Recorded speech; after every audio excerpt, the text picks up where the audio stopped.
Hi friends, welcome back to Costar media. ഞാൻ ഹർഷാദ് ബാനൂർ. ഇന്ന് നമ്മൾ പറയാൻ പോകുന്നത് കേരളത്തിന്റെ സൈന്യം, നമ്മുടെ സ്വന്തം മത്സ്യത്തൊഴിലാളികളെ പറ്റിയാണ്. അതായത് നമുക്കറിയാം, ഈ മത്സ്യത്തൊഴിലാളികൾ എന്ന് പറഞ്ഞാൽ അതിരാവിലെ പുലർച്ചെ 4 മണിക്കും 5 മണിക്കൊക്കെയാണ് ഇവർ ജോലിക്ക് പോകുന്നത്.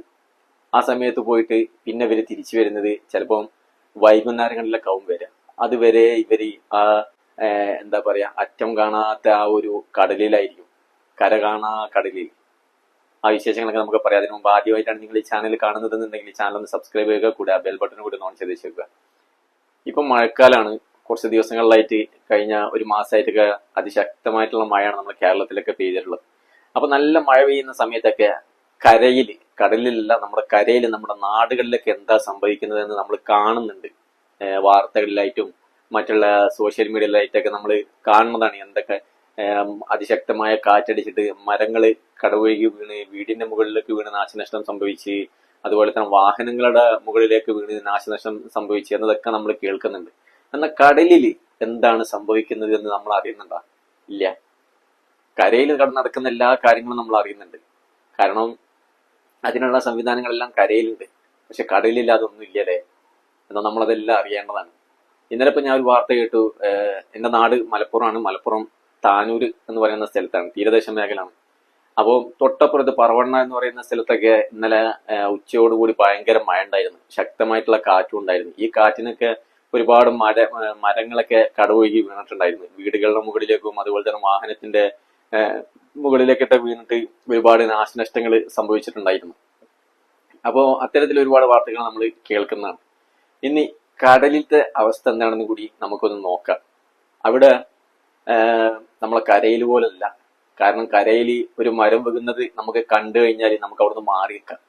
ഇനിയിപ്പം വേറെന്തെങ്കിലും സംഭവിക്കുകയാണെന്നുണ്ടെങ്കിൽ നമുക്ക് രക്ഷപ്പെടാം എങ്ങനെങ്കിലും. പക്ഷെ കടലിൽ എന്ന് പറഞ്ഞു കഴിഞ്ഞാൽ അതിശക്തമായി കാറ്റടിക്കുന്ന സമയത്ത് കടലും അതുപോലെ തന്നെ അതിശക്തമായിട്ട് അവിടെ ഒരു എന്താ പറയുക, ഒരു കടൽക്ഷോഭം ഉണ്ടാവും.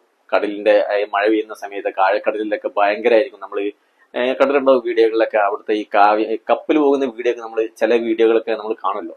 അതിൽ കാണാം തിരമാലകൾ അതിശക്തമായിട്ട് ഉയരങ്ങളിലൊക്കെ ആയിരിക്കും ചിലപ്പം തിരമാലകൾ അവിടെ ഉണ്ടാവില്ല.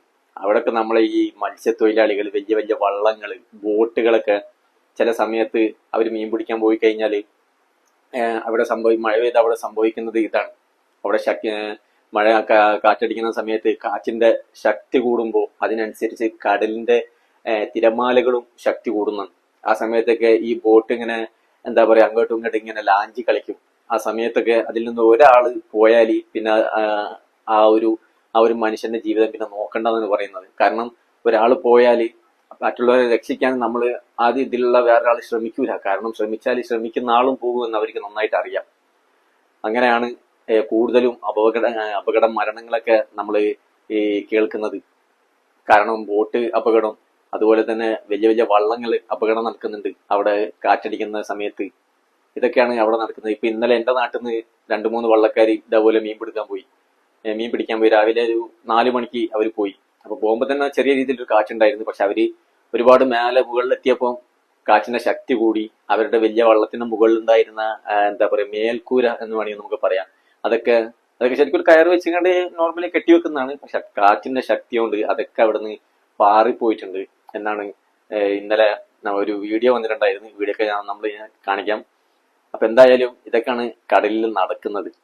ശരിക്കും പറഞ്ഞ ഒരു കടലിന്റെ മക്കളെ അവരുടെ ധൈര്യം നമ്മളെ സമ്മതിച്ചേ പറ്റുള്ളൂ. കാരണം ഒരു ദിവസം പോണ് അവര് മീനൊക്കെ പിടിച്ചിട്ട് തിരിച്ചു വരുന്നു. പക്ഷെ ഇവര് അവിടെ അനുഭവിക്കുന്ന കാര്യങ്ങൾ എന്താണെന്ന് നമുക്കറിയില്ല അല്ലെ? എങ്ങനെയാണ് ശക്തമായ കാറ്റടിക്കുന്ന സമയത്തും അതുപോലെ തന്നെ ഈ മഴ പെയ്യുന്ന സമയത്തൊക്കെ കടലിൽ എന്താണ് സംഭവിക്കുന്നതൊക്കെ ചില വീഡിയോസ് എന്റെ കയ്യിലുണ്ട്. നമുക്ക് അതൊക്കെ കണ്ടു നോക്കാം എങ്ങനെയാണെന്നുള്ളത്. അപ്പോ ഇതൊക്കെയാണ് കടലിൽ സംഭവിക്കുന്നത്. നമ്മളിപ്പോ വീഡിയോ കണ്ടു. അതിൽ തന്നെ ഒരുപാട് ബോട്ടുകൾ, വലിയ വലിയ വള്ളങ്ങളൊക്കെ അപകടത്തിൽപ്പെട്ട വീഡിയോ ഉണ്ട്. അതുപോലെ തന്നെ നല്ല മീൻ കിട്ടുന്ന സമയത്ത്, കടലിൽ ശാന്തമായിട്ടുള്ള സമയത്ത് ഇവര് മീൻ പിടിക്കുമ്പോൾ മീൻ പിടിക്കുന്ന രീതി, അവരുടെ ആ ഒരു എന്താ പറയുക, നല്ല കൂടുതൽ മീൻ കിട്ടുമ്പോൾ അവരുടെ സന്തോഷം, അതെല്ലാം ഇപ്പൊ നമ്മൾ കണ്ട്. അപ്പൊ ഇതാണ് ശരിക്കും കടലിന്റെ മക്കള്, മത്സ്യത്തൊഴിലാളികളുടെ, ഫിഷർമാൻ എന്ന് പറയുന്ന നമ്മുടെ മത്സ്യത്തൊഴിലാളികളുടെ ഒരു കടലിലത്തെ അവരുടെ ജീവിതമൊക്കെ ഇങ്ങനെയാണ്. ഒരുപാട് കഷ്ടപ്പാടുകൾ അനുഭവിച്ച ആൾക്കാരാണ് അവര്. എന്തായാലും ഇപ്പോ ഇപ്പം നല്ല മഴയെല്ലാം കഴിഞ്ഞ് പോയി ഏകദേശം 2-3 ദിവസമായിട്ട് മഴയൊന്നുമില്ല. ഇനി മുതൽ നല്ല മീൻ ഉണ്ടാകുമെന്നാണ്, കടലിൽ നല്ല മീൻ ഉണ്ടാവുമെന്നാണ് ഇപ്പൊ കടലിലെ മക്കൾ പറയുന്നത്. കാരണം കടലിൽ എപ്പം മീൻ ഉണ്ടാവും, കടലിൽ എപ്പം മീൻ ഉണ്ടാവില്ല, എല്ലാ കാര്യങ്ങളൊക്കെ അവർക്ക് നന്നായിട്ട് അറിയാം. അങ്ങനെയാണ്. അപ്പൊ എന്തായാലും ഈ വീഡിയോ നിങ്ങൾക്ക് ഇഷ്ടപ്പെട്ടു എന്ന് ഞാൻ വിചാരിക്കുന്നുണ്ട്. വീഡിയോ ഇഷ്ടപ്പെട്ടിട്ടുണ്ടെങ്കിൽ വീഡിയോക്ക് ഒരു ലൈക്ക് അടിക്കണം. പിന്നെ അഭിപ്രായങ്ങളൊക്കെ കമന്റ് ആയിട്ട് രേഖപ്പെടുത്തുക. അപ്പൊ ഇനി നമുക്ക് അടുത്ത വീഡിയോയിൽ കാണാം. ബൈ.